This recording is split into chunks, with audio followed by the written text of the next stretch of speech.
Hi all of you.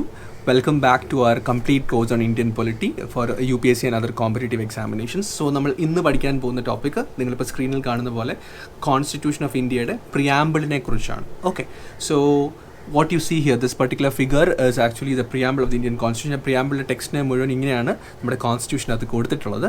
പക്ഷേങ്കിൽ being students of Indian Polity, the moment you hear about preamble, the question that should pop up in your mind is what is preamble? Preamble എന്ന് പറഞ്ഞു കഴിഞ്ഞാൽ എന്താണ്? So initially, just to start off, I will give you three fancy definitions about. It's not definitions. You can say വർണ്ണനകളാണെന്ന് പറയാം about the preamble. So preamble is actually known as the philosophy of the Indian Constitution. So ചില ആൾക്കാർ പറയുന്നത് preamble is actually the philosophy of the Indian Constitution. Now there is another definition, that is preamble is a brief and short summary of the Constitution of India. Okay, and the third one is it is a preface to the Constitution. So ചിലവർ പറയുന്നു it is a philosophy of the Indian Constitution, ചിലവർ പറയുന്നു it is a brief and short summary of the Constitution of India, and some people say that preamble is actually a preface to the Constitution. So കുറച്ച് simplify ചെയ്ത് പറയുവാണെങ്കിൽ നമ്മൾ ഏതൊരു book വായിക്കാൻ തുടങ്ങുന്നതിന് മുമ്പേ അതിൻ്റെ ഫ്രണ്ടിൽ ഒരു ആമുഖം, പ്രിഫേസ് എന്ന് പറയുന്ന ഒരു പേജ് ഉണ്ടായിരിക്കും. സോ അതിൽ ഈ ബുക്കിൽ കൂടെ എന്താണ് മെസ്സേജ് കൺവേ ചെയ്യാനായിട്ട് ആ എഴുത്തുകാരൻ ഉദ്ദേശിച്ചത് അതിനെക്കുറിച്ചായിട്ടുള്ള ഒരു ബ്രീഫ് സമ്മറി ആയിരിക്കും ആ ആമുഖത്തിൽ തരുന്നത്. So that is exactly what the preamble is. So സിമ്പിളായിട്ട് പറഞ്ഞു കഴിഞ്ഞാൽ ഈ preamble sets the ideals and the goals which the makers of the Constitution intended to achieve through the Constitution. എന്ന് പറഞ്ഞു കഴിഞ്ഞാൽ we know there was a constituent assembly which was actually put forth to actually write this Constitution. Constitution എഴുതാൻ വേണ്ടി നമ്മളൊരു Constitution Assembly ഉണ്ടായിരുന്നു. So assembly എഴുതുന്ന ആ particular assembly കുറേ ഡിസ്കഷൻസിന് ശേഷം പ്രിയാമ്പിൾ എഴുതിയപ്പം ഈ പ്രിയാമ്പിളിൽ കോൺസ്റ്റിറ്റ്യൂഷൻ എഴുതിയപ്പം ഈ കോൺസ്റ്റിറ്റ്യൂഷനിൽ കൂടെ എന്തൊക്കെ ഐഡിയാസ് ആണ് ഞങ്ങൾ പുട്ട് ഫോർത്ത് ചെയ്യുന്നത് എന്നുള്ള കാര്യത്തിൻ്റെ ഒരു ബ്രീഫ് സമ്മറിയാണ് എന്ത് നമ്മുടെ പ്രിയാമ്പിൾ എന്ന് പറയുന്നത്. അതുകൊണ്ടാണ് we say preamble sets the ideals and the goals which the makers of our constitution intended to achieve through the constitution. Now a very common question that you can get in most of the competitive examination is, what is the preamble based on? എന്തിനെങ്കിലും base ചെയ്തിട്ടാണോ preamble എഴുതിയത്? Yes, the preamble is based on objectives resolution by Nehru. Okay, so Pandit Nehru എഴുതിയ objectives resolution എന്ന് പറഞ്ഞ ആ particular ടെക്സ്റ്റിനെ base ചെയ്തിട്ടാണ് നമ്മുടെ പ്രിയാമ്പിളിൻ്റെ ടെക്സ്റ്റും actually ഉണ്ടായിരിക്കുന്നത്. So this much things you have to understand. It is actually ഒരു നമ്മുടെ കോൺസ്റ്റിറ്റ്യൂഷൻ്റെ ആമുഖം എന്ന് പറയുന്ന ഒരു കാര്യമാണ് ഈ പ്രിയാമ്പിൾ എന്ന് പറയുന്നത്. It is based on objectives resolution of Pandit Nehru. So this is a probable question. Now we go into the text of the preamble. So if you see this particular image here, ഇവിടെ നമ്മൾ preamble പറഞ്ഞിട്ടുണ്ട്, we the people of India having solemnly resolved to constitute India into a sovereign, socialist, secular, democratic republic and to secure to all citizens justice, social, economic and political liberty. അങ്ങനെ വലിയൊരു text കൊടുത്തിട്ടുണ്ട്. So ഈ ടെക്സ്റ്റിനെ നമുക്ക് actually ഒരു 4 പാർട്ടായിട്ട് split ചെയ്യാം. Okay, എന്തൊക്കെയാണ് ആ 4 പാർട്സ് എന്ന് നമുക്ക് ജസ്റ്റ് ഒന്ന് നോക്കാം. ഫസ്റ്റ് വൺ നമ്മളിവിടെ നോക്കിക്കഴിഞ്ഞാൽ it is written we the people of India. So that is the first part of the Indian text. When you say we the people of India,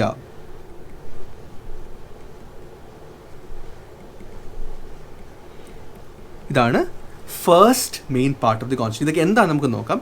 second one ഇവിടെ എഴുതിയിട്ടുണ്ട്, sovereign, socialist, secular, democratic and republic. So that is the second part, that is sovereign, socialist, secular, democratic and republic. Okay, so അഞ്ച് വാക്കുകൾ ഇവിടെ വന്ന്, that is the second part of the constitution. Now the third part of, the preamble, the third part is justice, as you can see here, justice, liberty equality, fraternity. Okay, so that will be the third part. ഈ ഓരോ പാർട്ടും എന്തിനെ signify ചെയ്യുന്നു എന്നുള്ള കാര്യം we will explain, but just we are breaking down the text of the preamble diagram. So it is justice, liberty,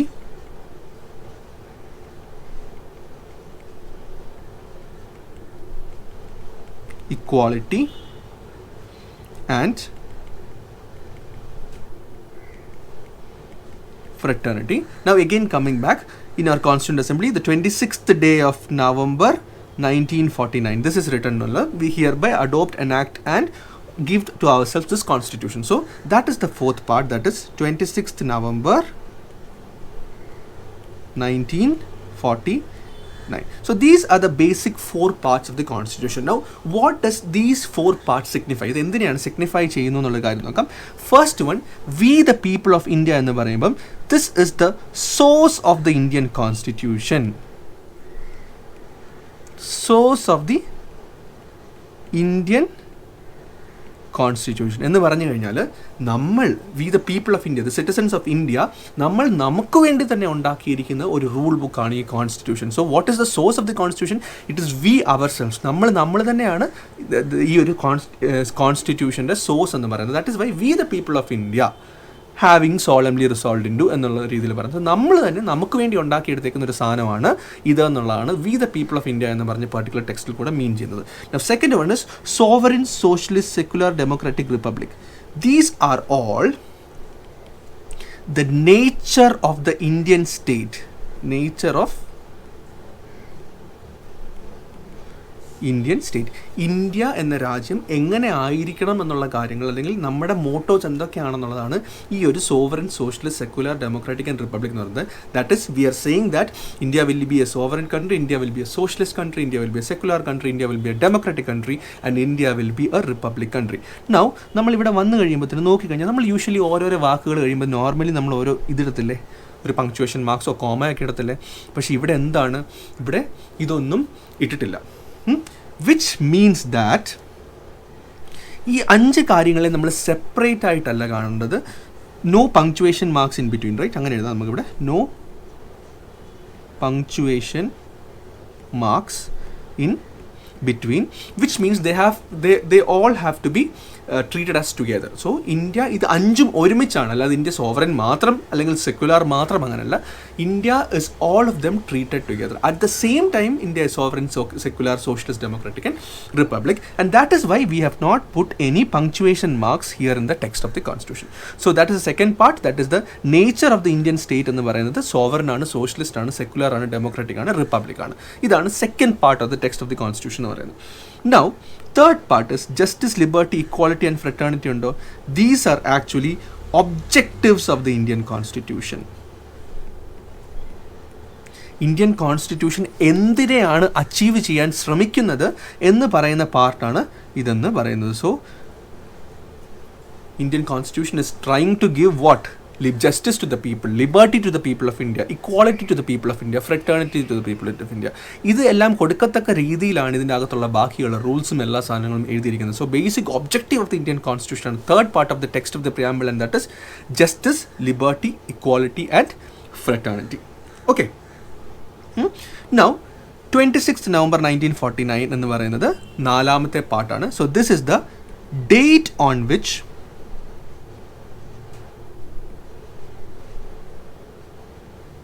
the constitution was adopted. നമ്മൾ ഏത് ദിവസമാണ് ഈ കോൺസ്റ്റിറ്റ്യൂഷൻ, നമ്മൾ ഓൾറെഡി പറഞ്ഞിട്ടുണ്ട് Indian constitution, return constitution, enacted constitution എന്നൊക്കെ പറഞ്ഞപ്പോഴത്തേനും ഒരു particular ഡേറ്റിനെ കുറിച്ച് പറഞ്ഞിട്ടുണ്ട്. 26 November 1949 എന്ന് പറഞ്ഞ ഡേറ്റിലാണ് നമ്മൾ ഈ കോൺസ്റ്റിറ്റ്യൂഷനെ അഡോപ്റ്റ് ചെയ്തതെന്ന് പറഞ്ഞു.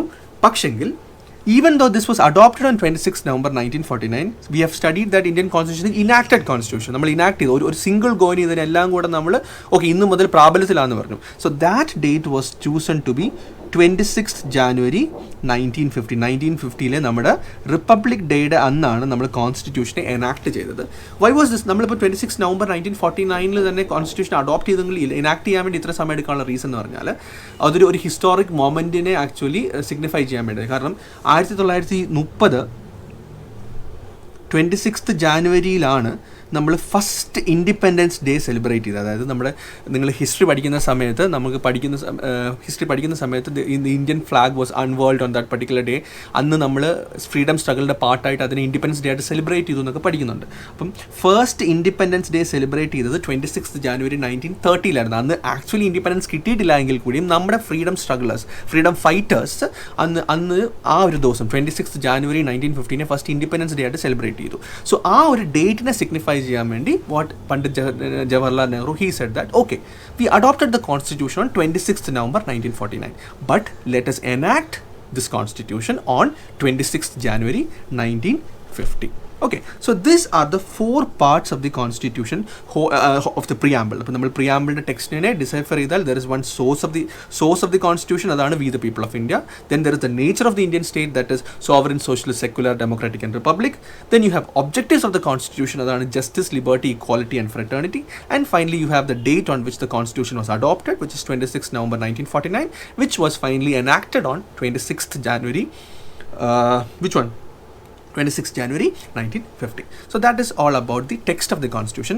ഇനി നമ്മളൊരു UPSC ലെവലിൽ പഠിക്കുമ്പം ഈ ഓരോന്നും ഈ സോവറിൻ എന്താണ്, സോഷ്യലിസ്റ്റ് എന്താണ്, സെക്കുലർ എന്താണ്, ഡെമോക്രാറ്റിക് റിപ്പബ്ലിക്, ഇതൊക്കെ എന്താണെന്നുള്ള കാര്യം നമ്മൾ അറിഞ്ഞിരിക്കേണ്ടതായിട്ടുണ്ട്.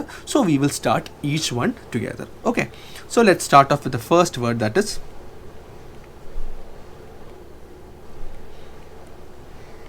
sovereign. So when you hear the word sovereign എന്ന് പറഞ്ഞാൽ മറ്റൊന്നുമല്ല, it means complete independence.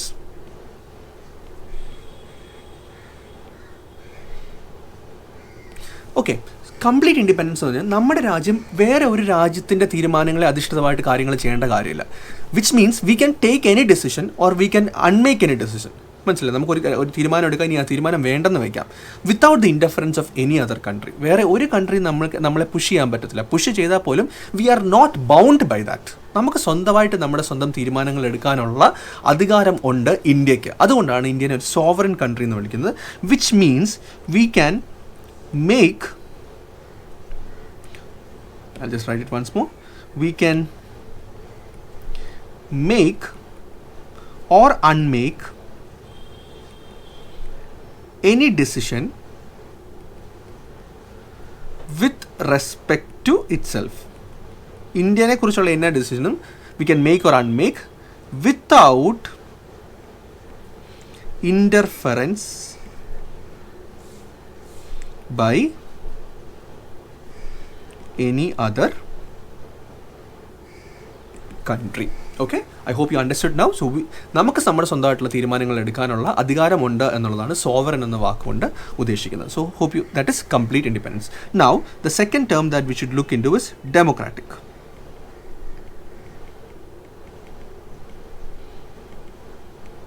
Democracy എന്ന് പറയുമ്പോൾ നമുക്ക് ഓൾസോ യൂഷ്വലി നമ്മൾ for the people by the people, okay, അതൊക്കെ നമ്മൾ കേട്ടിട്ടുണ്ട്. എനിവേസ്, ഡെമോക്രസി മനസ്സിലാക്കാൻ വേണ്ടി the easiest method is to understand the opposite of democracy. So ഡെമോക്രസിയുടെ ഓപ്പോസിറ്റ് എന്ന് പറഞ്ഞു കഴിഞ്ഞാൽ ഡിക്റ്റേറ്റർഷിപ്പാണ്. ഡിക്റ്റേറ്റർ എന്ന് കേൾക്കുമ്പോൾ നമ്മുടെ മനസ്സിലോട്ട് ഒരു പക്ഷേ വരുന്ന ഹിറ്റ്ലറിൻ്റെ റൂളാണ്, അല്ലേ? Hitler was a dictator. So അതിന് ഓപ്പോസിറ്റാണ് democracy. So it is either dictatorship or monarchy, which is the opposite of democracy. So ഇപ്പം നിങ്ങൾക്ക് ഡെമോക്രസി എന്താണെന്ന് മനസ്സിലായി കാണും. What Abraham Lincoln talks about democracy is for the people, by the people, of the people. For the people,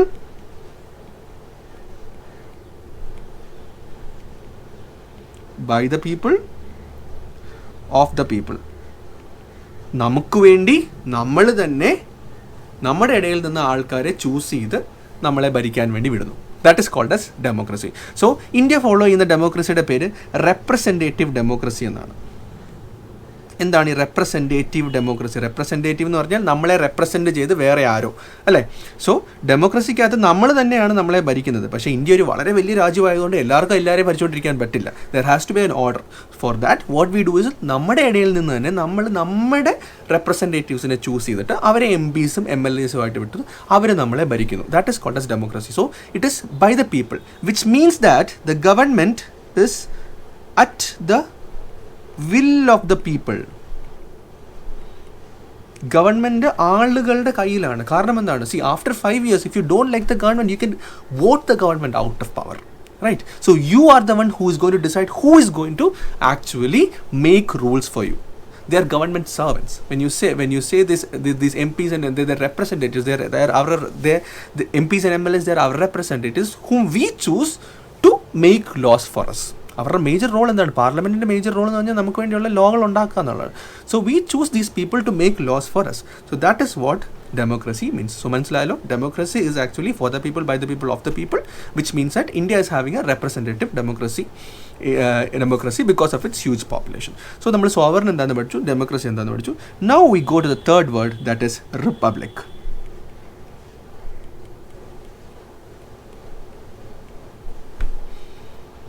So republic and there are two basic points. I'll just write it down, you look into it. First one is republic, and the first one, vesting of, I'll write and then explain this, vesting of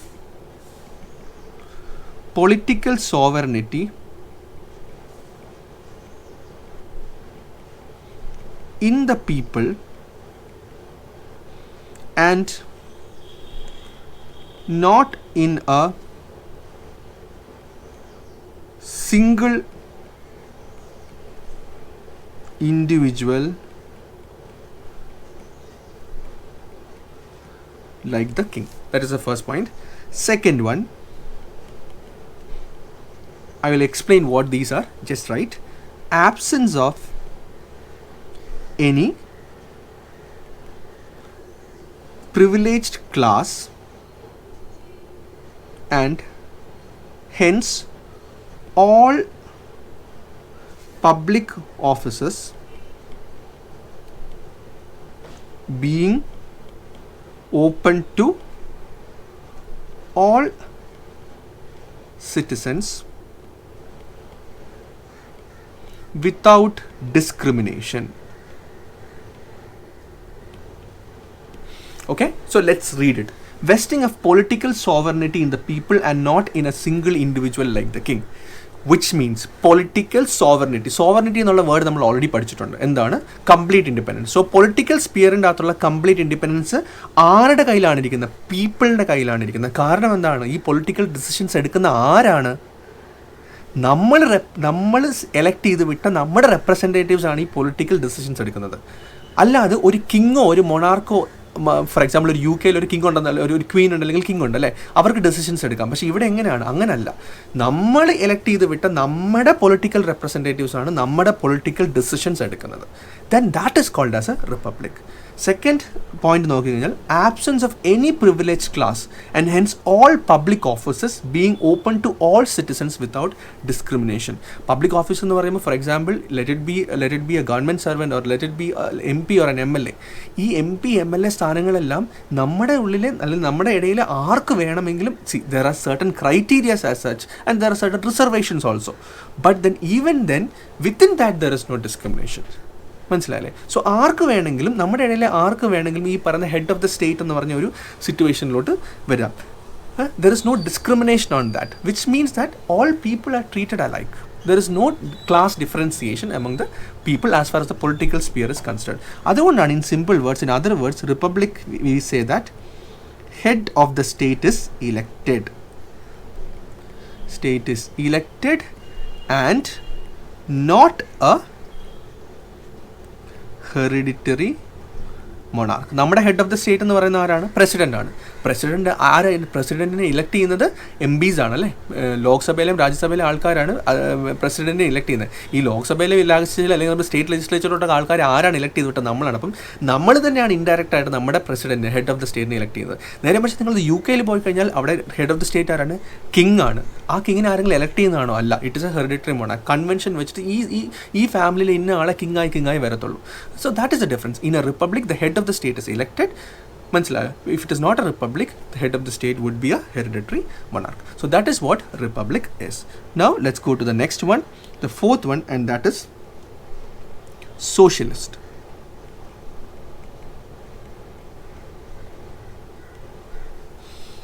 Okay, now socialist and the idea, the first thing that you have to actually consider here, this word socialist was added by 42nd Constitutional Amendment Act of 19 1976. So initially പ്രിയാമ്പിളിൻ്റെ അകത്ത് ഈ socialist എന്ന് പറഞ്ഞ word ഇല്ലായിരുന്നു. 42nd constitution amendment act ഇന്ദിരാഗാന്ധിയുടെ സമയത്ത് 1976 constitution amendment act നടത്തിയ സമയത്ത് കൊണ്ടുവന്ന ഒരു ന്യൂ വേർഡാണ് സോഷ്യലിസ്റ്റ്. ഈ സോഷ്യലിസ്റ്റിൻ്റെ കൂടെ വേറെ 2 വാക്കുകളും കൂടെ വന്നു. ജസ്റ്റ് ഇങ്ങനെ ഓർത്താൽ മതി, SSI എന്ന് ഓർക്കുക. So S stands for socialist, this S stands for secular, and this I stands for integrity. So ഈ 3 വാക്കുകളും, that is socialist, secular, integrity, this was not part originally ഉണ്ടായിരുന്ന പ്രിയാമ്പിളിൻ്റെ അകത്ത് ഇതില്ലായിരുന്നു. 1976 അതായത് 1950 അഡോപ്റ്റ് ചെയ്ത കോൺസ്റ്റിറ്റ്യൂഷൻ അത് ഇതില്ലായിരുന്നു. 1976 നമ്മളൊരു കോൺസ്റ്റിറ്റ്യൂഷണൽ അമെൻമെൻറ്റ് ആക്ട് പാസ്സാക്കിയാണ് ഈ socialist, അതുപോലെ തന്നെ സെക്കുലാർ, അതുപോലെ തന്നെ ഇൻറ്റഗ്രിറ്റി, ഈ 3 വേർഡ്സിനെ നമ്മുടെ പ്രിയാമ്പിളിൻ്റെ അകത്ത് ഇൻട്രൊഡ്യൂസ് ചെയ്തു. So you can get a question there, which of the following words were actually not part of the initial constitution എന്ന് ചോദിച്ചു കഴിഞ്ഞാൽ സോഷ്യലിസ്റ്റ്, സെക്കുലാർ ആൻഡ് ഇൻറ്റഗ്രിറ്റി ഈ 3 വാക്കുകളും ഏത് ആക്ടാണ്? 42nd കോൺസ്റ്റിറ്റ്യൂഷണൽ അമെൻമെൻറ്റ് ആക്ട് വഴിയാണ് പ്രിയാമ്പിളിൻ്റെ അകത്തോട്ട് കൊണ്ടുവന്നത്. Now let's head back to what socialism is. Socialism എന്ന് പറഞ്ഞു കഴിഞ്ഞാൽ നോർമലി ഒരു മാർക്സിയൻ ഐഡിയോളജിയാണ്, കാൾ മാർക്സിൻ്റെ ഐഡിയോളജിയാണ് സോഷ്യലിസം എന്ന് പറയുന്നത്. ഓക്കെ, സോ മാർക്സ് പറയുന്നതെന്ന് വെച്ചാൽ there will be something called as a revolution. എപ്പോഴാണ് റെവല്യൂഷൻ? ആദ്യമേ ക്യാപിറ്റലിസം ഉണ്ടാവുന്നു. ഈ ക്യാപിറ്റലിസം എന്ന് പറഞ്ഞാൽ നമുക്കറിയാമല്ലോ, capitalism is everything is in the hands of the private sector. So private സെക്ടറിൻ്റെ കയ്യിലെല്ലാം വന്നു കഴിയുമ്പോൾ പീപ്പിൾ എല്ലാം കൂടെ ഒരുമിച്ച് റിവോൾട്ട് ചെയ്തിട്ട് what they will try is they will over throw capitalism. ഈ ക്യാപിറ്റലിസത്തിനെ എടുത്ത് കളഞ്ഞു കഴിയുമ്പം പിന്നെ ഉണ്ടാവുന്ന റെവല്യൂഷൻ വഴി ക്യാപിറ്റലിസത്തിനെ എടുത്ത് കഴിഞ്ഞ് കഴിയുമ്പം പിന്നെ ഉണ്ടാവുന്ന കാര്യത്തിനെയാണ് നമ്മൾ എന്ത് പറയുന്നത്? സോഷ്യലിസം എന്ന് പറയുന്നത്. Leads to socialism. ഓക്കെ, ഇതാണ് നമ്മുടെ റഷ്യയിലൊക്കെ നടന്ന കാര്യം എന്ന് പറയുന്നത് actually. So when revolution happens and capitalism is thrown away, that leads to a condition known as socialism. അതാണ് സോഷ്യലിസം. പക്ഷേ നമ്മുടെ ഇന്ത്യൻ കോണ്ടെക്സ്റ്റിലുള്ള സോഷ്യലിസം ഈ പറയുന്ന ഒരു റെവല്യൂഷൻ കഴി ഉണ്ടാവുന്ന സോഷ്യലിസം അല്ല. It is otherwise called as Indian socialism is another form. Indian socialism it is called as democratic or Gandhian socialism എന്നാണ് ഇതിനെ വിളിക്കുന്നത്. Okay, Indian type of socialism. So ഇവിടെ റെവല്യൂഷൻ നടന്ന് ക്യാപിറ്റലിസം വെളിയിൽ പോയി ഉണ്ടാകുന്ന സോഷ്യലിസം അല്ല ഇന്ത്യൻ പ്രിയാമ്പിളിനകത്ത് പറഞ്ഞിരിക്കുന്ന socialism. It is either democratic or Gandhian socialism, or it is also called as Fabian socialism എന്ന് നമ്മൾ പറയാറുണ്ട്. Okay, so Fabian socialism means it does not believe in violent revolution. ഒരു വയലൻറ്റ് റെവല്യൂഷൻ്റെ അകത്ത് ഫാബിയൻ സോഷ്യലിസം എന്ത് ചെയ്യുന്നില്ല? വിശ്വസിക്കുന്നില്ല. ജസ്റ്റ് ദാറ്റ് ഇന്ത്യയിലെ സോഷ്യലിസം എന്ന് പറഞ്ഞു കഴിഞ്ഞാൽ ഇന്ത്യയിലൊരു ഗവൺമെൻറ് ഉണ്ടല്ലോ, ദാറ്റ് ഗവൺമെൻറ് വിൽ ഇൻ്റർവീൻ എന്ന് പറഞ്ഞാൽ ഇടപെടും. എന്തിനു വേണ്ടി? To bridge the gap between rich and poor. ഒത്തിരി പൈസ ഉള്ളവരുടെയും പൂറായിട്ടുള്ള ആൾക്കാരുടെയും തമ്മിലുള്ള ഈ ഒരു ഡിഫറൻസ് ഉണ്ടല്ലോ, ആ ഒരു ഡിഫറൻസിനെ ബ്രിഡ്ജ് ചെയ്യാൻ വേണ്ടി ഇന്ത്യൻ ഗവൺമെൻറ് ഇടപെടും. അങ്ങനെ by bringing various welfare schemes, BPL ഫാമിലീസിന് കൂടുതൽ റേഷൻ കൊടുക്കുന്നു, അങ്ങനെ പല കാര്യങ്ങൾ കൊണ്ടുവന്നിട്ട് ഗവൺമെൻറ് ഈ പൈസക്കാരൻ്റെയും പാവപ്പെട്ടവൻ്റെയും തമ്മിലുള്ള ആ ഒരു ഗ്യാപ്പിനെ കുറയ്ക്കാൻ നോക്കുന്ന ടൈപ്പ് ഓഫ് സോഷ്യലിസമാണ് ഫാബിയൻ സോഷ്യലിസം എന്ന് പറയുന്നത്. That word socialist that is meant in the Indian Preamble. So that is about socialism. So we studied about sovereign, democratic, republic, and we studied about socialism. Okay, next word that we are going to take is secular.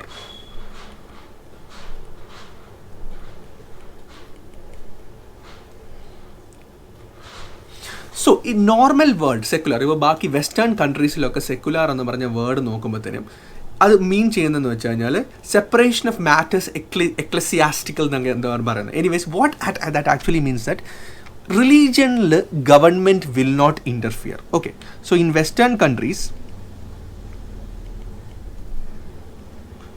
Countries separation of matters എന്നാണ് എന്നെ പറയുന്നത്.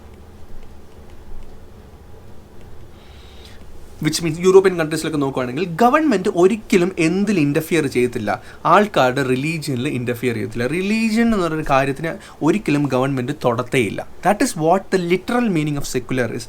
പക്ഷെങ്കിൽ ഇന്ത്യയുടെ secularism എന്ന് പറഞ്ഞാൽ the state protects all religions equally. So India, what does it mean? It does not mean that the government will not interfere in religions.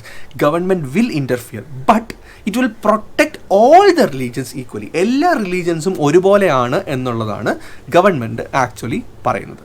Okay, so I hope you understood. Secular എന്നൊരു normal word western കൺട്രീസിൽ government religion interfere ചെയ്യത്തേയില്ല. Religion is not our concern എന്ന് പറഞ്ഞ് government മാറുന്നിരിക്കും. പക്ഷേ in India what happens is that ഈ secular എന്ന് പറഞ്ഞാൽ government works for all the religions. എല്ലാ റിലീജിയൻസിനെയും ഈക്വലായിട്ട് പ്രൊട്ടക്റ്റ് ചെയ്യാൻ വേണ്ടി ഗവൺമെൻറ് വർക്ക് ചെയ്യും എന്നുള്ളതാണ് സെക്കുലർ എന്ന് പറഞ്ഞാൽ നമ്മുടെ പ്രിയാമ്പിളിൻ്റെ അകത്തുള്ള വേർഡ് കൊണ്ട് മീൻ ചെയ്യുന്നത്. And also government does not upheld any religion as state religion. India ഏതെങ്കിലും ഒരു state religion ഉണ്ടോ? No, India does not have a state religion. All religions are equal in the Indian model of secularism. Okay, so that is what secular means, that or the fifth word of the secular in the preamble means. Okay, now we go to the next one, that is called as justice. So justice എന്ന് പറഞ്ഞ വാക്ക് നമ്മൾ നോക്കുമ്പോൾ തന്നെ 3 types of justice ഇവിടെ ഉണ്ടെന്ന് പറയുന്നു. Social justice, economic justice and political justice. ഈ justice എന്ന് പറഞ്ഞ വാക്ക് ആക്ച്വലി എവിടെ നിന്ന് നമുക്ക് കിട്ടിയെന്ന് വെച്ചാൽ this was borrowed from Russian revolution. This is a potential question. The word justice in an Indian preamble was borrowed from where? Borrowed from Russian revolution. There are 3 types of justice. 3 justice ഉണ്ട്. ഏതൊക്കെയാണ്?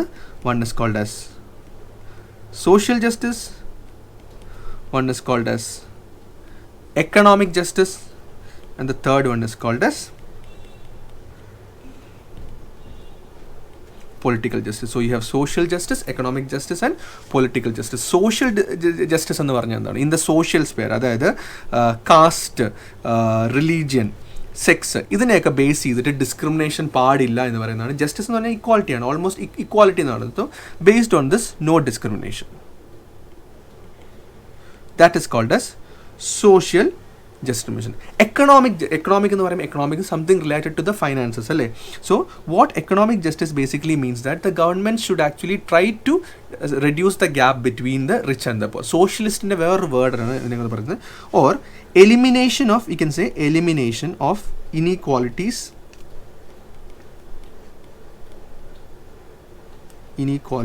in wealth, income and property. മനസ്സിലായല്ലോ. So ഇതിനെ eliminate ചെയ്യാൻ വേണ്ടി government അല്ലെന്നുണ്ടെങ്കിൽ Indian state തന്നെ ശ്രമിച്ചുകൊണ്ടിരിക്കും. That is called as economic justice. So elimination of inequalities in wealth, income and property. Last one is political justice. Political justice തന്നെ political സ്പിയറിലും യാതൊരു ഡിസ്ക്രിമിനേഷൻ പാടില്ല. അതായത് ഇപ്പം നമ്മളിപ്പോൾ എല്ലാവർക്കും 18 വയസ്സ് തികയുന്ന എല്ലാവർക്കും വോട്ട് ചെയ്യാനുള്ള ഇതുണ്ട്. സോ അവിടെ നമ്മൾ വേറെ ഡിസ്ക്രിമിനേഷൻസ് ഒന്നും വെക്കത്തില്ല. Whoever is there in India, whoever is a citizen of India, if his name is there in the electoral this thing, you can vote. അപ്പം നീ ഇന്ന ആളാണ്, അതുകൊണ്ട് നിന്നെ ഞാൻ ഇതിൻ്റെ അകത്ത് ഇലക്ട്രൽ വോട്ടിനകത്ത് ആ ഒരു സ്ലിപ്പിൻ്റെ അകത്ത് കേട്ടത്തില്ല എന്നൊരിക്കലും ഗവൺമെൻറ്റിന് പറയാൻ പറ്റത്തില്ല. That is called as political justice. So political സ്പിയറിലും ഡിസ്ക്രിമിനേഷനെ റിമൂവ് ചെയ്താൽ that is called as political justice. So you understood what justice is. Discrimination of inequalities is justice. That can be social, it can be economic, and it can also be political. Okay, so this is all about justice. Now we have the 7th word, that is called as liberty. Liberty nu parnja I'll just write it down and then explain. What is liberty? Liberty is freedom of thought, expression, belief, faith and worship. Liberty എന്ന് പറഞ്ഞൊരു വാക്ക് കേൾക്കുമ്പോൾ തന്നെ നമുക്ക് എന്താണ് ഓർമ്മ വരുന്നത്? Freedom. എന്തിനൊക്കെയുള്ള freedom? We have our freedom of thought. എനിക്ക് എന്ത് വേണമെങ്കിലും ചിന്തിക്കാനുള്ള ഫ്രീഡം എനിക്കുണ്ട്. അതുപോലെ എക്സ്പ്രഷൻ, എനിക്ക് എന്നെ സ്വന്തമായിട്ട് പല രീതിയിൽ എക്സ്പ്രസ് ചെയ്യാം. I can be A very talkative person. I can talk about that. I can be silent on somethings. എനിക്ക് മിണ്ടാതിരിക്കാം ചില കാര്യങ്ങൾ. That is also my expression. Okay, so അതിനുള്ള ഫ്രീഡം എനിക്കുണ്ട്. എനിക്ക് എൻ്റെ സ്വന്തമായുള്ള വിശ്വാസങ്ങൾ വയ്ക്കാനുള്ള, ദാറ്റ് ഇസ് ബിലീവ്സ് വയ്ക്കാനുള്ള ഫ്രീഡം ഉണ്ട്. എനിക്ക് എൻ്റെ സ്വന്തമുള്ള ഫെയ്ത്ത്, എൻ്റെ വിശ്വാസങ്ങൾ വയ്ക്കാനുള്ള ആ ഒരു ലിബർട്ടി ഉണ്ട്. വർഷിപ്പ്, എനിക്കിഷ്ടമുള്ള ആളിനെ വർഷിപ്പ് ചെയ്യാനുള്ള, അല്ലെങ്കിൽ ഇഷ്ടമുള്ള ഒരു ഗോഡിനെ വർഷിപ്പ് ചെയ്യാനുള്ള ലിബർട്ടിയും ഉണ്ട്. That is we say liberty of thought, expression, belief, faith and worship. That is what liberty means. Liberty എന്ന് പറഞ്ഞു കഴിഞ്ഞാൽ, സിമ്പിളായിട്ട് പറഞ്ഞു കഴിഞ്ഞാൽ സ്വാതന്ത്ര്യം to do all these things is called as liberty. Next word is equality. Equality എന്ന് പറഞ്ഞ word കേൾക്കുമ്പോൾ തന്നെ എന്താണ്? എല്ലാവരും ഒരുപോലെ. So in simple English terms we can say it is banishment of inequality. Banishment എന്ന് പറഞ്ഞാൽ ഇല്ലാണ്ടാക്കുക. എന്തിനെ ഇല്ലാണ്ടാക്കുക? ഇനീക്വാളിറ്റീനെ ഇല്ലാണ്ടാക്കുക. That is called as equality. So that is what equality in the Indian constitutional preamble means, or in other terms it is absence of special privileges to any section of the society. ചില ആൾക്കാർക്ക് മാത്രം ഇന്ന കാര്യങ്ങളുണ്ട്, ഇന്ന സാധനങ്ങൾ കൊടുക്കും, അങ്ങനെ രീതിയിൽ പറയാൻ പറ്റില്ല. ഇവിടെ ഒന്ന് റിസർവേഷൻ എന്ന് പറഞ്ഞ കോൺസെപ്റ്റായിട്ട് നിങ്ങൾക്ക് തെറ്റിപ്പോയത്. Reservation is different. Reservation is actually made to reduce inequality. കാരണം റിസർവേഷൻ കൊടുക്കുന്നത് ഇല്ലാത്ത ആൾക്കാർക്കാണ്. സോ അവരുടെ ഇനീക്വാളിറ്റിനെ കുറയ്ക്കാൻ വേണ്ടിയാണ് ആക്ച്വലി റിസർവേഷൻ എന്ന് പറഞ്ഞ സിറ്റുവേഷൻ തന്നെ. So when I say that absence of special privilege നമ്മൾ ചിലവർക്ക് കൊടുക്കും. ദാറ്റ് ഈസ് ടു എന്തിനു വേണ്ടിയാണ്? അത് ഇനീക്വാളിറ്റിനെ കുറയ്ക്കാൻ വേണ്ടിയാണ്. So that is called as equality. Equality is absence of special privileges to any section of the society. And we have one last word, that is the 9th word, which is also called as fraternity.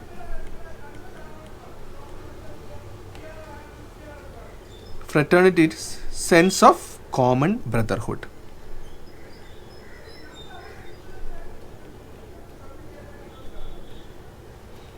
എന്ന് പറഞ്ഞു കഴിഞ്ഞാൽ we are children of the same soil. ഇതിന് ഞാനൊരു simple example പറഞ്ഞുതരാം. നമ്മളിപ്പോൾ ഒരു India Pakistan cricket കളി കാണാൻ വേണ്ടി ഇരിക്കുകയാണെങ്കിൽ നമുക്ക് കിട്ടുന്ന ഒരു ഫീലിംഗ് ഉണ്ടല്ലോ, എല്ലാവർക്കും വരുന്നൊരു ഫീലിംഗ് ഉണ്ട്. ഇന്ത്യ ജയിക്കണം, ഇന്ത്യ ഇസ് മൈ കൺട്രി എന്ന് പറഞ്ഞാൽ അവർക്ക് that is called as fraternity. നമ്മളെല്ലാം ഇന്ത്യക്കാരാണ് എന്ന് നമ്മുടെ ഉള്ളിൽ വരുന്ന ആ ഒരു ഫീലിംഗിനെയാണ് sense of common brotherhood is called as fraternity. So these are the different words in the constitution. നമ്മൾ എല്ലാ വേർഡ്സിനും ഡിഫൈൻ ചെയ്തു. സോവറൻ എന്താണ്, ഡെമോക്രാറ്റിക്, റിപ്പബ്ലിക് എന്താണ്. സോ ജസ്റ്റ് നമുക്കൊന്ന് റിവൈസ് ചെയ്യാം. സോവറൻ എന്ന് പറഞ്ഞാൽ കംപ്ലീറ്റ് ഇൻഡിപെൻഡൻസ് ആണ്. ഡെമോക്രസി എന്ന് പറഞ്ഞാൽ for the people, by the people, of the people ആണ്. റിപ്പബ്ലിക് എന്ന് പറഞ്ഞാൽ head of the state elected ആണ്.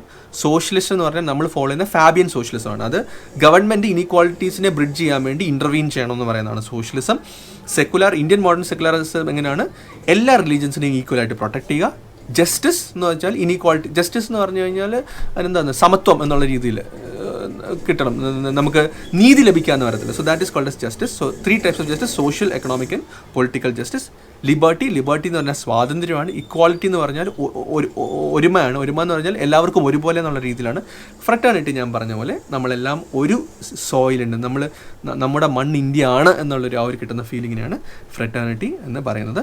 Now few more things that we have to finish about the preamble of the Indian constitution. So there was this particular question.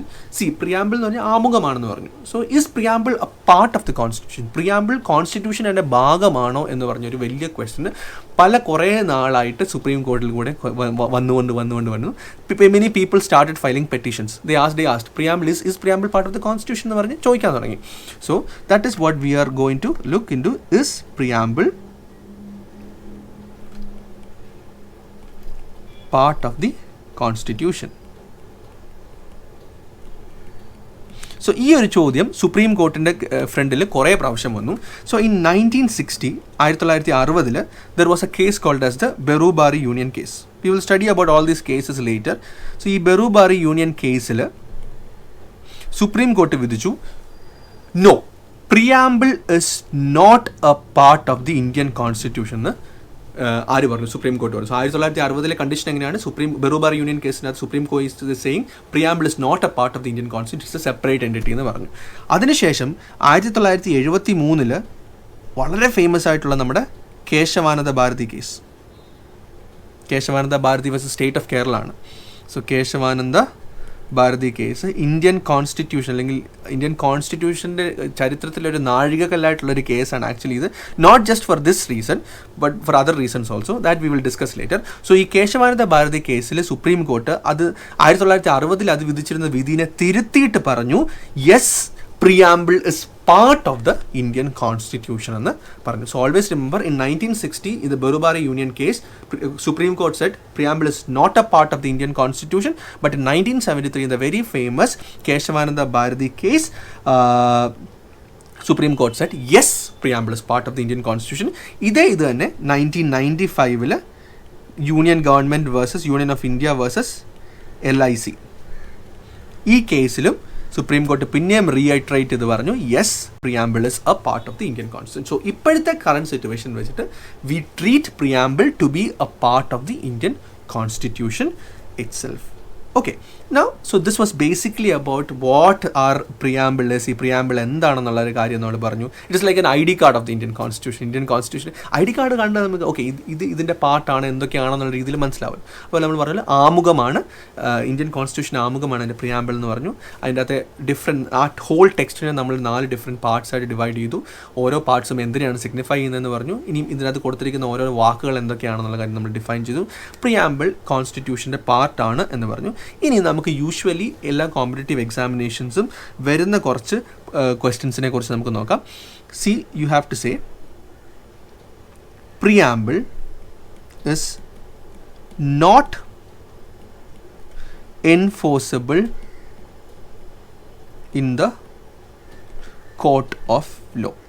Not enforceable in the court of law എന്ന് പറഞ്ഞാൽ എനിക്കിപ്പം നാളെ കൊണ്ട് case കൊടുക്കാൻ പറ്റത്തില്ല. പ്രിയാമ്പിളിനകത്ത് ഇന്ന സാധനം പറഞ്ഞിട്ടുണ്ട്, എൻ്റെ ഗവൺമെൻറ് ഇന്ന സാധനം ചെയ്തില്ല എന്നും പറഞ്ഞ് എനിക്ക് കൊണ്ട് കേസ് കൊടുക്കാൻ പറ്റുമോ? നോ, അങ്ങനെ ഒരു രീതിയിൽ എനിക്ക് കേസ് കൊടുക്കാൻ പറ്റില്ല.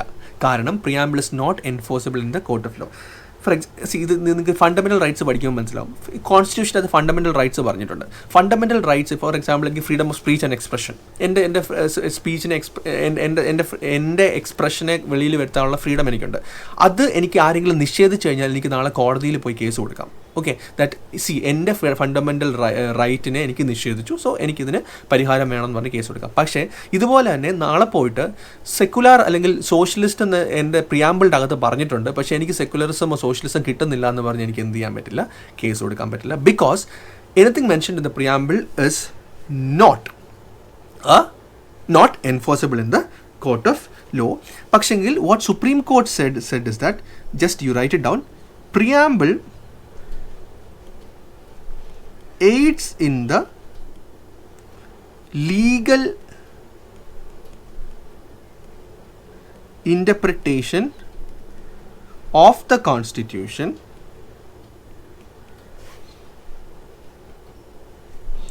where the language is found to be ambiguous. ഇത് സിമ്പിൾ വേർഡ്സിൽ പറഞ്ഞു കഴിഞ്ഞാൽ, ഫോർ എക്സാമ്പിൾ കോൺസ്റ്റിറ്റ്യൂഷനകത്ത് ഏതെങ്കിലും ഒരു പ്രൊവിഷൻ എഴുതിയിട്ടുണ്ട്, ആ പ്രൊവിഷൻ വായിച്ച് നോക്കുമ്പം അതിന് പല മീനിങ്സും വരുന്നുണ്ട് എന്ന് എനിക്ക് തോന്നുന്നത് വെച്ചാൽ, സോ ഈ പല മീനിങ്സ് വരുമ്പോൾ ഇതെനിക്കൊരു ഡിലേമ ഉണ്ടാക്കി, ഒരു കൺഫ്യൂഷൻ ഉണ്ടാക്കി. സോ ഈ കൺഫ്യൂഷനെ ഒഴിവാക്കാൻ വേണ്ടി എനിക്ക് എന്ത് ചെയ്യാം, ദാറ്റ് ഇസ് സുപ്രീം കോർട്ട് അല്ലെങ്കിൽ കോടതിക്ക് എന്ത് ചെയ്യാം, പ്രിയാമ്പിളിൻ്റെ അകത്തോട്ട് പോകാം. ഓക്കെ, പ്രിയാമ്പിളിൻ്റെ അകത്ത് India is A sovereign state എന്ന് പറഞ്ഞിട്ടുണ്ട്. സോ ഇത് സോവറിൻ ആയതുകൊണ്ട് ഈ കൺഫ്യൂഷൻ്റെ സാധനം ഇങ്ങനെ ആയിരിക്കണം എന്ന് എനിക്ക് വേണമെങ്കിൽ തീരുമാനിക്കാം. സോ അതിനെ തീരുമാനിക്കാൻ വേണ്ടി ഹെൽപ്പ് ചെയ്യുന്ന ഒരു ലീഗൽ എയ്ഡായിട്ട് എനിക്ക് എന്തിനെ യൂസ് ചെയ്യാം, പ്രിയാമ്പിളിനെ യൂസ് ചെയ്യാം. That is why we have said that the preamble aids in the legal interpretation of the constitution where the language is found to be ambiguous. നമുക്ക് മനസ്സിലാവാത്ത രീതിയിൽ ഏതെങ്കിലും കോൺസ്റ്റിറ്റ്യൂഷനിൽ പാർട്ടുണ്ടെന്നുണ്ടെങ്കിൽ മനസ്സിലാകാൻ വേണ്ടി ഒരു റെഫറൻസ് ആയിട്ട് നമുക്ക് നമ്മുടെ പ്രിയാമ്പിളിനെ യൂസ് ചെയ്യാം. ഇതിൻ്റെ വെരി സിമ്പിൾ എക്സാമ്പിളാണ് പുട്ടുസ്വാമി കേസ്. പുട്ടുസ്വാമി കേസ് 2017 ഉണ്ട്. So dignity of the individual, right to privacy എന്ന് പറഞ്ഞൊരു സാധനം ഫണ്ടമെൻ്റൽ റൈറ്റ്സിനകത്ത് നമ്മൾ പഠിക്കുന്നുണ്ട്. സോ അത് ആ ഒരു right, dignity of the individual is also part of right to privacy എന്ന് പറഞ്ഞ സാധനം കൊണ്ടുവന്നത് നമ്മുടെ പ്രിയാമ്പിളിൻ്റെ അകത്തുള്ള ബേസിക് ആയിട്ടുള്ള സാധനങ്ങൾ നോക്കിയിട്ടാണ് കോടതി. But we will study about that later. Don't go much into that. So this you remember, preamble is very very important ആണ്. Preamble is not enforceable in the court of law. You normally you get questions, preamble is enforceable in the court of law, yes or no? It is not enforceable in the court of law, but preamble aids in the legal interpretation of the constitution where the language is found to be ambiguous. Okay, now so that is basically about the preamble. Then you can get a question, which was the first constitution to begin with the preamble? the first constitution to begin with the preamble was the US Constitution. Okay. US Constitution ആണ് ആദ്യമായി preamble വെച്ച് start ചെയ്തൊരു constitution. In fact preamble എന്ന് പറഞ്ഞ idea തന്നെ നമ്മൾ derive ചെയ്തത് US കോൺസ്റ്റിറ്റ്യൂഷനിൽ നിന്നാണ്. So if you get a question which was the oldest constitution, which was the first constitution to begin with a preamble, it is the US Constitution, and we borrowed the idea of a preamble from the US Constitution. So this is all about preamble. I hope you got a general idea. Now you start reading your reference book. You can read Laxmikanth if you want, if you're a UPSC aspirant. അല്ല നിങ്ങൾ PSC or SSC aspirant ആണെങ്കിൽ നിങ്ങളുടെ ഏതെങ്കിലും reference book ഉണ്ടെന്നുണ്ടെങ്കിൽ അതിൽ നിന്നും കൂടെ ബാക്കി പോർഷൻസ് വായിച്ചിട്ട് you understand. So we'll meet in the next class. Thank you.